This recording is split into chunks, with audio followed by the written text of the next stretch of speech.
અમદાવાદની વિમાન દુર્ઘટનાને લઈને અનેક સવાલો થઈ રહ્યા હતા. આપને બતાવું કે જેના પરિવારજનોએ જેમને ખોયા છે એમના જે સામાન હતો તે અહીંથી હવે લઈ જવાના પ્રયત્ન કરી રહ્યા છે. આપણે બતાવવાના પ્રયત્ન કરું કે જ્યાં ફ્લાઇટની અંદર જે લોકોનો સામાન હતો એમના પરિવારજનો છે અત્યારે આ સામાન જે છે તે પોતાની પાસે રાખીને લઈ જઈ રહ્યા છે.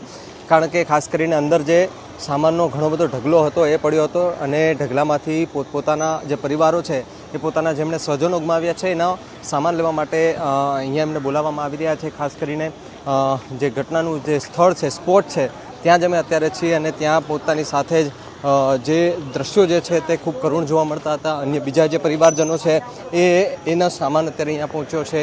તમને આ દ્રશ્યો બતાવવાના પ્રયત્ન કરો કે આપને બતાવો. તમે જુઓ કે આ દ્રશ્યો કે જેમાં એ સામાન જે છે તે લઈ જવામાં આવી રહ્યો છે. ખાસ કરીને આપણા આ જે દ્રશ્યો કે જેમાં ચપ્પલ છે, હેલ્મેટ છે, થેલા છે તે બળી ગયેલી હાલતમાં જોવા મળી રહ્યા છે. અંદર ડોક્યુમેન્ટ્સ છે, સાથે સાથે કપડાના જે થેલા છે એ અહીંયાથી લઈ જવામાં આવી રહ્યા છે. અન્ય પણ બીજો સામાન જે છે તે અત્યારે અહીંયા પડ્યો છે. ખાસ કરીને આપને એ બતાવવાના પ્રયત્ન કરું.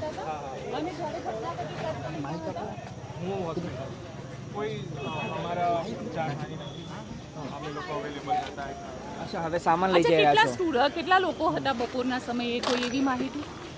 ના, જે હતા એ નીકળી ગયા હતા. એટલે અમારા જે રેસિડેન્ટ્સ ને લોકો અહીં રહેતા હતા તમારા છે બધાનો સામાનની હાલત શું છે ઉપર? જે આવ્યો છે એ અમે લઈ લીધો છે. ડોક્યુમેન્ટ્સને જેટલું બને એટલું રિટ્રીવ કરવાનો ટ્રાય કર્યો છે અને મળી ગયું છે. એટલે સેફ છે બધા, એટલે વાંધો નથી. અચ્છા, મોટા ભાગનો કેટલા મિસિંગ છે સામાન તમારા ખબર તમને કઈ? ના, એ હજી બહુ ખ્યાલ નથી, પણ અમે જે બિલ્ડિંગમાં રહેતા હતા ત્યાં વાંધો નથી આવ્યો. હાલની પરિસ્થિતિમાં અંદર તમારે બિલ્ડિંગની અંદર ડેમેજ કે ગઈ? થોડું બ્લેક પડી ગયું છે જે રાખના લીધે. બાકી હજી કંઈ ડિસ્કસ કરી શકું એમ નથી અત્યારે. હું બસ આ સામાન પહોંચાડી દઉં. તમે જુઓ કે જે સામાન છે એ અત્યારે અહીંયાથી લઈ જવાઈ રહ્યો છે અને કહી શકાય કે બોલવાની હાલતમાં ન હોઈ શકે. કારણ સ્વાભાવિક છે કે ભાઈ પોતાના પરિવારજનો જેમણે ગુમાવ્યા છે તેનો સામાન જે છે તે લઈ જવા માટે અહીંયા આવ્યા છે.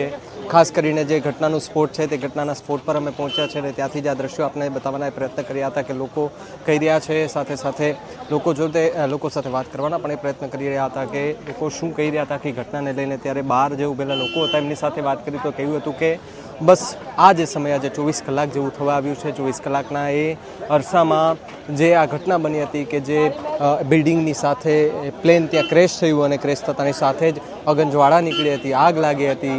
આ એ જ હોસ્ટેલ છે કે આ એ જ જે કોમ્પ્લેક્સ છે કે જેની અંદર મેડિકલના એ વિદ્યાર્થીઓ હતા કે તે ઉપર જમવા માટે ગયા હતા. બપોરનો સમય હતો, લંચ ટાઈમ હતો, ત્યાં એ લોકો જમવા માટે ગયા હતા અને એમને નહોતી ખબર કે એ જમવાનું એમનું અધૂરું જ રહી જશે.